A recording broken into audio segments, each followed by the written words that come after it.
to you? Yeah. So I think there's lots of different ways you could describe it. The way I define it is a little broader. I say Christian nationalism is the worship of power, whether it's social power, economic power, political power, in the name of Christ. And I think it's relevant to describe it this way because it's something we've struggled with within the Christian church from the very beginning. So the first followers of Jesus didn't even call themselves Christians. They called themselves the Way because their crucified teacher had taught them a different way of being human, a different way of relating to other people, of understanding your relationship to neighbor and to God. And this transformed them. They became these peculiar people, is how the Bible describes it, because they didn't participate in the economy, the military, the culture. They were persecuted because they turned the world upside down. Again, that's how it's described in Acts. But 300 years after that, after the Roman Empire crucified Jesus, Emperor Constantine made Christianity the official religion of that very same empire, the same empire that crucified Jesus. So this is 300 years later, and now Christianity is the official sponsor of the empire, of Western civilization. Do you think Constantine was a Christian, like legitimately, or do you think that he was using it? It's always hard to tell with politicians, and I say this as a politician myself. When was Constantine baptized? Well, he was baptized, I don't know the year, but he was baptized after he had this vision before a decisive battle, when he saw the cross and decided that his soldiers would put the cross as part of their emblem, and then they won that battle, right? Which, who knows if it was because of his vision or not. But it started a trend which we've struggled with for literally, more than 1,500 years of powerful people, emperors, billionaires, dictators, megachurch pastors, using religion to protect their own wealth and power. Yeah.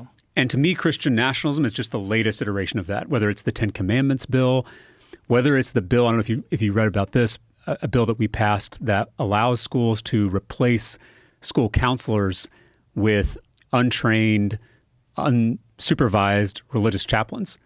Sometimes people who go online and become a chaplain within 5 minutes. That to me, again, is an example of Christian nationalism. It's using the state, it's using political power to elevate one religious tradition over all the others. It's using governmental power to dominate our neighbors instead of loving them as ourselves, which is exactly what we're called to do as Christians. And then, of course, most recently we saw this bill that defunded public schools here in Texas to subsidize private Christian schools. And to me, again, that is a bill that's right in the middle of this Christian nationalist movement to erode the separation of church and state and force a certain interpretation of Christianity on everybody against their wills. Yeah, there's this narrative that this is a Christian nation. This is Sure. It was founded as a Christian nation, and I think they call upon that. Yeah. When they're making these decisions and talking about it in this very particular way. Yeah, and I think no one would disagree that Christianity was influential in the founding of this country, and is still influential. I mean, it's suffused throughout our culture, our politics. It is a central part of who we are as a nation. But I think it's really important to clarify that we were not founded as a Christian nation. We were founded as a nation where you are free to be a Christian or a Jew or a Muslim or a Sikh or a Buddhist or an atheist. I mean, that's the promise of America, is that we are this multicultural melting pot where no one is told how to pray and no religion is elevated over the others. It's also important to point out that it wasn't in the Pledge of Allegiance until communism was an issue in this country. Yeah, and to be fair, the Declaration of Independence does mention a creator, and now it doesn't necessarily mention the Christian God, but it does mention a creator. I think probably in a deliberate attempt to be less sectarian and more open. I mean, a lot of our founders, if we're being honest, some of them weren't religious at all, Thomas Paine, and then a lot of them weren't really what we would consider Christians today. A lot of them were deists, where they They saw God as this impersonal clockmaker who created the universe and stepped away. Clockmaker. And I'm not. That's an interesting way of describing it. Well, and I'm not casting aspersion that. Yeah. Where did you come up with that? I think this is how deists would describe it, because They would the universe describe it as a clockmaker? Really? Yeah, that the universe is, and it's because they were Enlightenment thinkers, so they were enthralled by physics and the natural scientists, and they saw that the universe fit together in this perfect way, almost like a clock or a watch, and so they assumed that God was this watchmaker, this clockmaker, and then kind of stepped away from God's creation. Mm-hmm. That is a very different view. It's not an invalid view. I don't mean to cast aspersions on that view, but it's very different than a lot of Christians today who have a personal relationship with God and feel God's intervention in our lives and in our world. And so those are very different kinds of religious.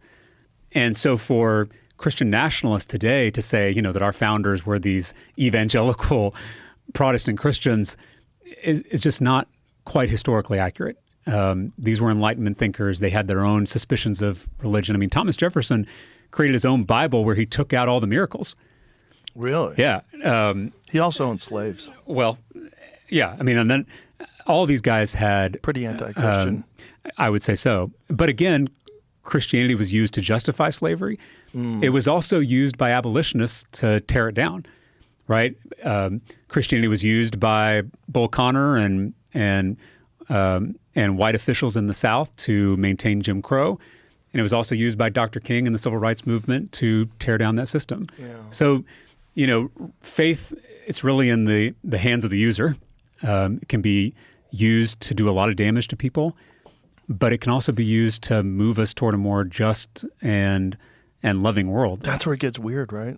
It's like we need someone who interprets faith in a way that is beneficial for all and not personally beneficial or beneficial to their ideology or the narrative that they're trying to push, right? Well, and I honestly think, if I'm being my most hopeful self, that Gen Z and millennials, young people are going to be the ones to lead us out of this. Because why? Because of TikTok? No, because of the TikTok. Because they're addicted to video games? Because what is it? Because there is power in disillusionment. Okay. Because that's fertile ground. So let me back up. So in my faith tradition, Jesus is not just a great teacher. Jesus is the embodiment of the pattern of the universe. Right, this is trippy stuff. I like trippy stuff. Yeah. He, in his person, his life, his death, his teachings, that we somehow learn something about God, this ultimate reality. And Jesus' life, again, in our tradition, the milestones are incarnation. That's Christmas, right? When God takes human form. Incarnation, by the way, is not just limited to Jesus. It's everybody, right? Everybody bears the image of the sacred, right? Joe Rogan does, James Salarica does, every listener to this podcast bears the image of the sacred, made in the image of God. A radical view, right? Mm-hmm. So that's incarnation. The second is crucifixion, right? That's Good Friday, where Jesus, because he confronts the powerful, is executed on a cross, a humiliating death along with other criminals. And then the last step is resurrection. That something new and beautiful rises from those ashes. So those three things, incarnation, crucifixion, resurrection, that's the pattern of the universe. Again, just take religion out of it for a second. Let's just think like a physicist or a biologist. Creation, destruction, recreation. I mean, that is the story of the physical universe. It's the story of our lives, right? That we are all headed toward a brick wall at the end of this, right? There is birth, death, rebirth. Hindus would say reincarnation, right? This pattern of reality is something that's recognized across traditions. I say all this in response to your question because all of us in our faith start off with order, disorder, and then reorder if we get to that last step. All of us kind of inherited a faith from our parents. It was usually pretty stable. We didn't ask any questions. And it was comforting, right? You were childish in the best sense of that word, innocent. You grow up, you have experiences, you meet new people, you're exposed to new ideas. Suddenly you start to question all those things that you were taught. And now you have disorder, disillusionment, right? That maybe what I was told wasn't real. Maybe this isn't right. Maybe I've got to question everything. And that's healthy and essential. You need that crucifixion to break apart what was there before. That third step of resurrection, reincarnation, rebirth, reorder, however you want to describe it, to me, it feels like that's what we're on the precipice of. And it does feel like young people in particular are the ones that are asking these questions, because young people have always, on every major issue, have usually been the ones who have been able to kind of think outside the box and see things anew. But it does feel like they are waking up to how broken organized religion is. And they are starting to yearn for something bigger and something better and something that's more true and more honest. I hear from people all day long, yes, on TikTok, but also in real life, where they're just like, I want a relationship with God, and I'm just not sure how to find that. I mean, I think that's, maybe it was the pandemic, but there is something brewing out there where people, they're hungry for something bigger and deeper. So again, that's me on my hopeful days. I've also had my days where I'm more cynical. But what happens on your cynical days? So I'm in my fourth term in the Texas House. And they're 2-year terms, so that's 8 years. In my second term, I kind of had a crisis of confidence, I guess. It was a brutal session. It was a lot of really vicious fights on the House floor, a lot of really terrible bills. The abortion ban, which we just talked about, was passed in my second term. And I just kind of, I honestly lost faith in the impact I was making, and maybe even in democracy as a whole, whether this thing was even going to work, this idea that we were all going to try to solve our conflicts nonviolently and peacefully through a political process. I don't know, all of that kind of, I started to doubt in a profound way the work I was doing. And throughout my life, whenever I've felt that doubt, I've always fallen back on faith. Faith is the thing that is kind of the foundation for me. And so in that second term, I had thought about quitting altogether. I thought about resigning my seat and just going off to do other things that maybe would be more fruitful. But through a lot of praying and a lot of soul searching and a lot of meditation, I made a slightly different choice, which was to go to seminary and go back to school and go through the process of becoming a minister. My granddad was a Baptist minister in South Texas, and so it was a part of my upbringing. And I had really not thought about doing it myself, but I think I had just loving thy neighbor is really hard sometimes.